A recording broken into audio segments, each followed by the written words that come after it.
తిరుమల తిరుపతి దేవస్థానంలో 1715 ఫిబ్రవరి 2వ తారీఖు నుండి లడ్డూ ప్రసాదాన్ని ఇవ్వడం ప్రారంభించారు.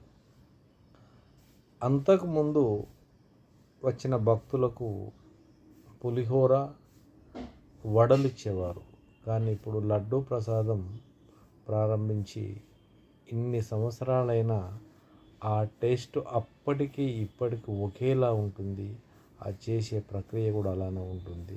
కాబట్టి ప్రతి ఒక్క భక్తుడు తిరుమల తిరుపతి దేవస్థానంలో తిరుపతి వెంకటేశ్వర స్వామి దర్శనంతో పాటు లడ్డూను ఖచ్చితంగా తీసుకొచ్చే భక్తులు చాలామంది ఉన్నారు. వాళ్ళు మన కాలనీలో మన బంధువులకు అందరికీ పంచుతుంటారు. దాని ద్వారా వాళ్ళ యొక్క కోరికలు నెరవేరుతూ సుఖ సంతోషాలుగా ఉంటున్నారు. చాలా గొప్ప విషయం.